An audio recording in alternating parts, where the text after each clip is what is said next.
गोविंद मेरो है, गोपाल मेरो है, गोविंद मेरो है, गोपाल मेरो है, गोविंद मेरो है, गोपाल मेरो है, गोविंद मेरो है, गोपाल मेरो है, गोपाल बिहारी नंदलाल मेरो है, गोपाल बिहारी नंदलाल मेरो है, गोविंद मेरो है, गोपाल मेरो है, गोविंद मेरो है, गोपाल मेरो है, गोविंद मेरो है, गोपाल मेरो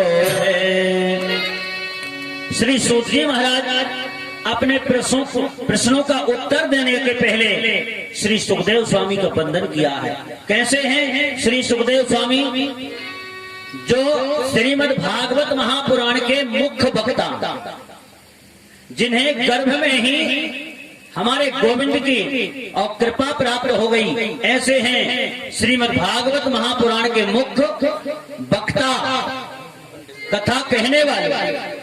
यम प्रभजंत मनुपेत मपेत कृत्यम द्वैपाहिनो बिरहा कातर आजुहा पुत्रेति तन्मयतया करवो अभिनय दुष्टम सर्वभूत हृदयम मुनिमान तोस्मि। वंदन किया। सज्जनों, प्रश्नों का जवाब बाद में दिया, पहले श्री सुखदेव स्वामी के जन्म की कथा सुनाई। कैसा हुआ जन्म, जिन्हें गर्भ में ही और गोविंद की कृपा प्राप्त हुई है, ऐसे मुख्य वक्ता है श्रीमद् भागवत के। गोलोक धाम में ये श्री राधा जी के परम लाडले शिष्य हैं श्री सुखदेव। राधा जी की गोद में खेला करते। एक दिन राधा मैया ने कहा कि सुख, हम तो जा रहे हैं मृत्यु लोक में, धरती पर। क्यों? बोले लीलाएं करेंगे और उन लीलाओं का आनंद हमारे भक्त लोग लेंगे और उन्हीं के माध्यम से भवसागर से पार होंगे। तो बताइए, शिष्य ने कहा कि मैया, जब आप धरती पर जा रही हैं तो हम आपके बिना तो रह नहीं सकते। तो बोले आप क्या करोगे? बोले जब आप लीलाएं करोगी उसका प्रचार प्रसार हम करेंगे। इसलिए राधा जी ने कहा तो चलो धरती पे। सज्जनों, श्री सुखदेव स्वामी का जन्म बड़ा अद्भुत हुआ है। देवऋषि नारद भगवान का मन है, क्योंकि देवऋषि नारद के बिना भगवान की कोई भी लीला गति नहीं पकड़ती, आगे नहीं बढ़ती। इसलिए विचार किया, ऐसा कौन सी लीला की जाए जिससे श्री सुखदेव जी का धरती पर अवतार हो और भक्तों का कल्याण हो, मेरी लीलाओं का प्रचार प्रसार। तो क्या किया? कैलाश के परम ब्रह्म शिखर पे, जहां हमारे देवादिदेव महादेव ध्वनि रमाए, और आज वहीं पर एक तोती ने अंडा दिया और बर्फीली हवाएं चल रही थी। तुरंत अंडा दे करके और उड़ गई। टूटा हुआ अंडा पड़ा था कैलाश के परम ब्रह्म शिखर पे। और सज्जनों, एक दिन देवऋषि नारद ने विचार किया, ऐसी कोई लीला की जाए जिससे सुखदेव जी का जन्म हो और समस्त भक्तों का कल्याण हो। इस हेतु से वीणा बजाई और देवऋषि नारद कैलाश के परम ब्रह्म शिखर पे पहुंचे। श्रीमन नारायण नारायण नारायण,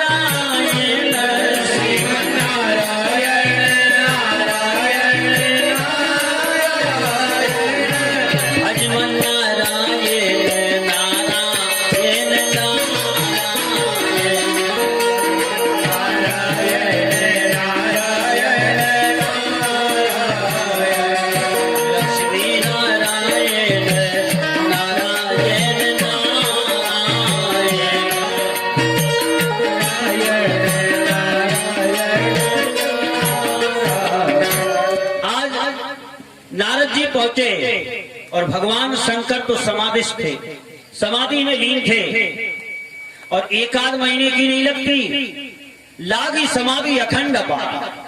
ऐसे भगवान शंकर की समाधि लगी। पार्वती मैया थी आश्रम में। नारद जी को देख करके पार्वती ने पूछा, नारद आजकल मृत्यु लोक में आना जाना क्या बंद कर दिया?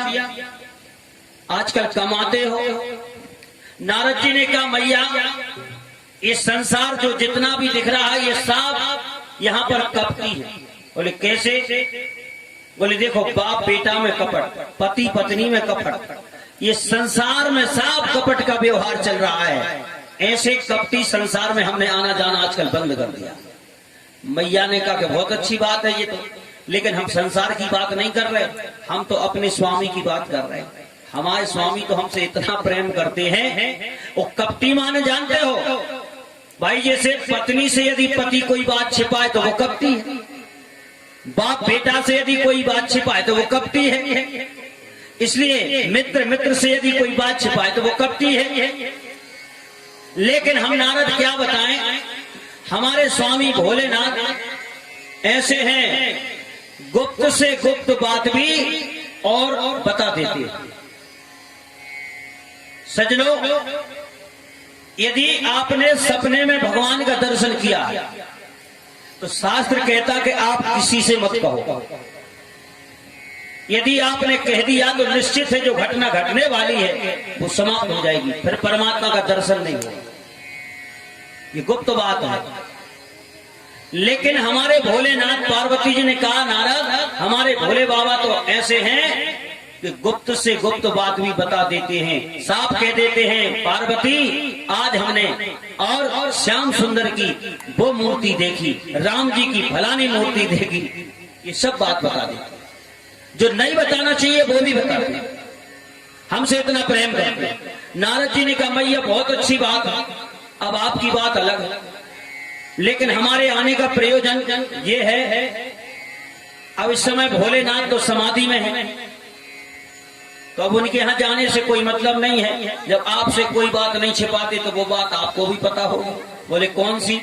बोले हम ये बात पूछने आए थे कि उनके गले में जो मुंडों की माला पड़ी है, अच्छा उसमें किसके मुंड लगे? जब आपसे कोई बात नहीं छिपाई थी तो आपको तो पता होना चाहिए, आप ही बता दो। हाँ, इतनी बात जरूर है, नारद जी ने कहा, इतना हमें भरोसा है कि भोलेनाथ के गले में जो माला पड़ी है वो कोई स्त्री के मुंड लगे, दूसरे के पुरुष के नहीं है, स्त्री के मुंड। तो हम ये पूछना चाहते हैं कि आपको तो फिर जब कोई बात नहीं छिपाते तो पता होगा, आप बता दो किसके मुंड लगे हैं। पार्वती ने कहा, नारद प्रेम तो बहुत करते लेकिन ये बात आज तक नहीं बताई। नारद जी ने क्या फिर क्या खाक प्रेम करते हैं, चलो भोले बाबा से पूछें। इतना सूत्र देके और भोले बाबा जहां समाधिस्थ थे, नारद जी पहुंचे। भोले बाबा ने देखा, पूछा, नारद जी कहां से आ रहे? बोले मैया के यहां से आ रहे हैं। और मैया तुम्हें याद कर रही। भगवान शंकर ने कहा, जब तुम आ रहे हो तो जरूर याद कर रही हो, क्योंकि जिस घर में तुम्हारा आगमन हो जाए उसमें तो समझ लो कल्याण ही है। सजनो, नारम ददाती इति नारदा, जिसकी कोई भी बात रद्द ना करे वो नारद। चाहे देवताओं में चले जाएं, चाहे राक्षसों में चले जाएं, चाहे मानवों में चले जाएं, नारद जी की कोई भी बात आज तक रद्द होती नहीं, इसलिए उनका नाम नारद है। नारद, कोई भी बात रद्द नहीं हो, इसलिए तो नारद। और नारद जी की तो बड़ी विशेषता। एक जगह पति पत्नी आपस में चर्चा कर रहे थे कि सुनो, हम में तो इतना प्रेम है आप में कि नारद तो ठीक है, नारद के बाप भी आ जाएं तब भी झगड़ा नहीं करा सकते, नारद के पिताजी। अच्छा, नारद जी ने सुनी। जैसे ही नारद जी ने सुनी, बोले वाह, हमारी छोड़ो, हमारे पिताजी तक जा रहे हैं, चैलेंज, पहले हमारी से तो निपट गए, इसके बाद देखते हैं। और नारद जी ने सज्जनों दूसरे दिन क्या किया, भेष बदला, ज्योतिषी का भेष बनाया और सबसे पहले पति के पास पहुंची, हस्तरेखा देखी और नारद जी ने कहा सुनो भैया बाकी सब ठीक है, एक बात जानते हो? बोले क्या? बोले पूर्व जन्म में तुम्हारी पत्नी कौन थी? बोले हमें तो नहीं पता। बोले हम बता रहे, तुम हमारा ज्योतिष बता रहा है तुम्हारी पत्नी पूर्व जन्म में कुतिया थी। बोले हमें कैसे? हमें भी तो अनुभव होना चाहिए। बोले वो तो उपाय हम बता रहे, बिल्कुल प्रैक्टिकल कर लेना, गारंटी है। बोले कैसे? बोले रात्रि के 12 बजे तुम सो जाओ और जैसे ही तुम्हारी नींद लगे और यदि तुम्हारी पत्नी उठ के तुम्हारा पैर का तलुआ चाटे तो समझ लेना कि पुरानी आदत नहीं गई। और भैया दूसरे दिन पत्नी के पास पहुंचे भेष बदल। नारद जी हस्तरेखा देखी, पत्नी से बोले सुनो तुम्हारा जो पति है पूर्व जन्म में कौन था तुम्हें पता है? बोले हमें तो नहीं पता, आप बताओ। बोले बुरा लग जाएगा। बोले नहीं नहीं बताओ महाराज जी। ज्योतिषी बोले नारद जी तुम्हारा पति पूर्व जन्म में नौनिया है, नौनिया था। बोले नौनिया का मतलब? बोले नॉन बेचने वाले, नमक बेचने वाले, उनसे पहले नौनिया बोलते। तो बोले हमें कैसे पता? बोले उपाय हम बताए दे रहे हैं। बोले एक काम करना, रात्रि को जब तुम्हारा पति सो जाए गहरी नींद में तो तुम उठ के और उसके पैर का तलुआ चाटने, यदि खारा खारा लगे तो समझ लेना पहले जमाने का ये नौनिया था। और दोनों को सूत्र दे दिए। और रात्रि के 12 बजे पत्नी ये जुगाड़ में कब 12 बजे नींद लगे इसकी। अच्छा वो भी ये जुगाड़ में देखो आज ये पैर चाट रही है क्या? को ज्योतिषी नारद जी ने दोनों को सूत्र दिया। और सज्जनों 12 बजे रात के जब पति की नींद लगी और पत्नी उठी आराम से और गर्मियों का समय पसीना के मारे उसका तलुआ खारा खारा लगे, जैसे ही चाटे तो उसकी नींद पड़ गई। और रात्रि के 12 बजे झगड़ा शुरू। उसने कहा तू कुतिया, उन्होंने कहा तो नौनिया, तू कुतिया, आज पता चला। और नारद जी प्रगट श्रीमन नारायण नारायण नारायण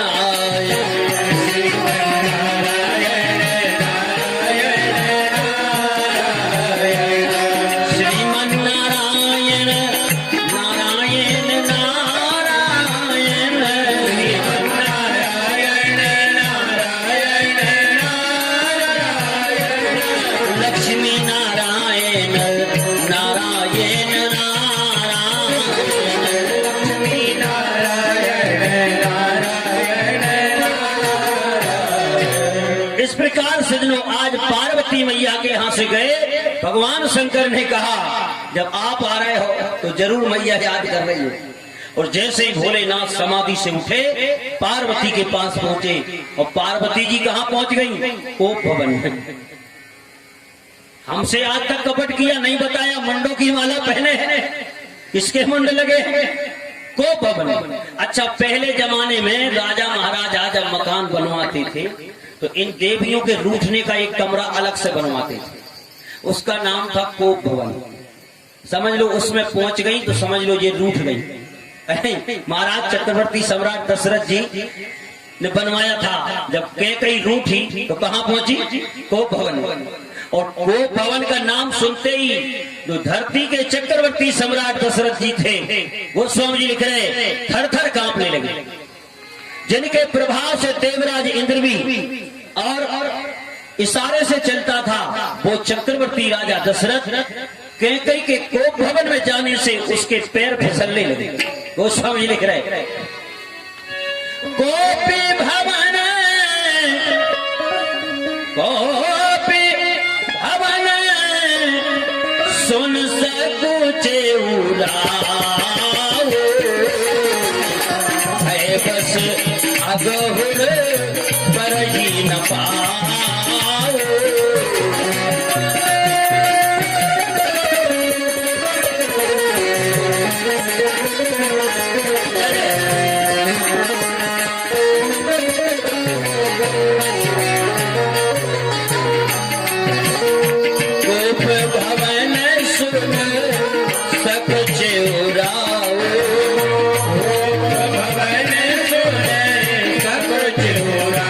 Oh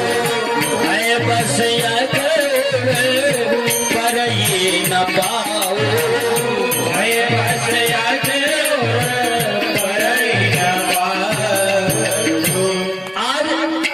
जैसे ही भगवान शंकर पहुंचे पार्वती जी के पास, भगवान शंकर ने पूछा देवी क्या बात है? पार्वती ने साफ कह दिया तुम एक नंबर के कपटी हो, हमसे बात मत करो। क्यों? अरे हमने कौन सा कपट किया है? बोले एक बात बताओ, अरे गले में तो मुंडों की माला लटकाए फिर रहे हो, नहीं जाने कौन सी स्त्री के मुंड लटकाए फिर रहे हो, ये कपट नहीं है तो और क्या है? आज तक तुमने बताई कि किसके मुंड लगे हैं? भगवान शंकर समझ गए कि ये नारद जी की सिखाई पढ़ाई है। नारद जी सूत्र दे गए। भगवान शंकर ने कहा देवी अरे हम तुमसे इतना प्रेम करते हैं और तुम कह रही हो कपटी। बोले क्या प्रमाण है? बोले हमारे और तुम्हारे यदि कोई प्रेम का प्रमाण पत्र है तो ये मुंडोई की माला। कैसे? बोले इतने अवतार हो गए तुम्हारी इस धरती पे, जब जब तुम इस धरती पर अवतार लेती हो, लीला के माध्यम से शरीर छोड़ती हो, तो तुम्हारे वियोग को हम सहन नहीं कर पाते और हम तुम्हारे मुंड को अपने गले में माला बना के लटकाए घूम रहे हैं। इतना प्रेम करते हो, तुम कह रही कपटी। पार्वती बोली फिर तो सही में तुम कपटी नहीं हो। बोले महाकपटी हो। बोले कैसे? बोले एक बात बताओ, हमारे इस धरती पर इतने अवतार हो चुके और इतनी बार हमको मरना पड़ा, इतनी बार जन्म लेना पड़ा, अरे और तुम्हारे क्या एक आध अवतार नहीं हुए? क्या तुम्हारा मरण नहीं होता? और हम तुमसे क्या कम प्रेम करते हैं? बोले क्या प्रमाण है? भगवान शंकर बोले। पार्वती बोली प्रमाण दे रहे। बोले हमने भी प्रतिज्ञा की है। क्या? जन्मों कोटि लगी रगर हमारी, जन्म कोटि लगी रगर हमारी, जन्मों कोटि लगी रगर हमारी, जन्म कोटि लगी रगर हमारी, परम शंभु नता जहां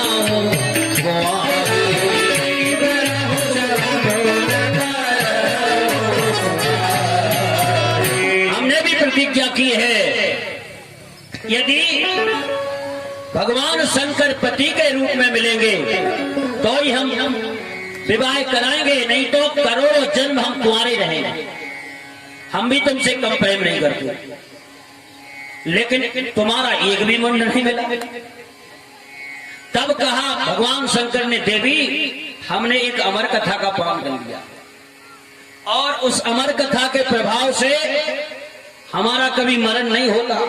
सजनों 33 कोटि जितने देवता हैं इन्होंने पिया है अमृत, लेकिन जे तो रहेगा सब देव, लेकिन जिन्होंने अमृत नहीं पिया और समुद्र से जितना जहर निकला था उन्होंने भगवान शंकर ने पान किया, इसलिए जे हो गए महादेव। सब रह गए देव, जे है महादेव। लेकिन जहर पीने के बाद इन्होंने इस दिव्य अमृत कथा का पान किया है, इसलिए जो इस अमर कथा का पान करता है वो अमर हो जाता है। कहा देवी हमने अमर कथा का पान किया है इसलिए हम नहीं मरते। तो बोले वो कथा हमें भी सुना देते यदि प्रेम करते तो, जिससे हमारा भी मरण नहीं होता।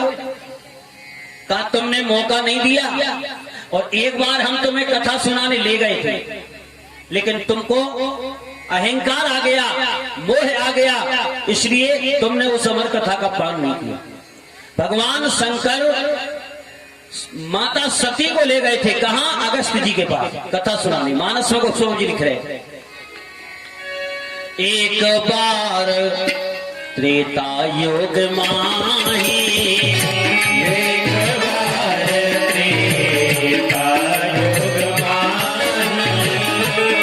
शंभु गए भजरे सिपाही, शंभु गए भजरे सिपाही, संग सखी जग जननी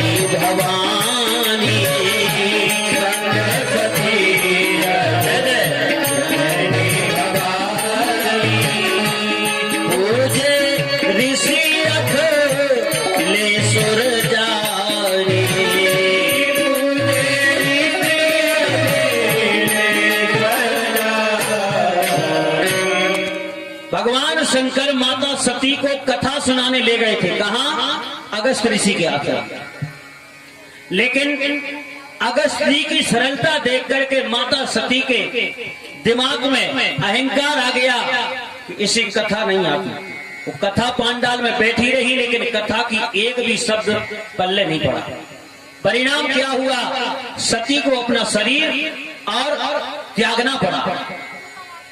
इसलिए कहा देवी, और ये सूत्र मिला हमको, कथा सुनने जब जाओ तो पति पत्नी साथ जाओ, ऐसा लेख आया। भगवान शंकर ले गए थे सती।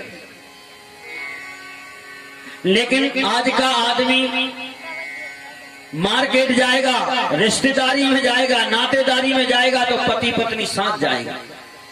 लेकिन कथा में पति आ गया तो पत्नी नहीं आएगी, और पत्नी आ गई तो फिर पति नहीं आएगा। बड़ी विडंबना। अच्छा, क्यों नहीं आते? उसका कारण है। उसका कारण यह है कि पति पूजत रघुनाथ को और भूत पूजनी जो, और एक ही घर में दो मते, तो कुशल कहां से हो? पत्नी तो पूज रही है भूतों को और पति पूज रहा है भगवान को। बताइए, अब जब मत एक नहीं है तो कुशल होगी क्या?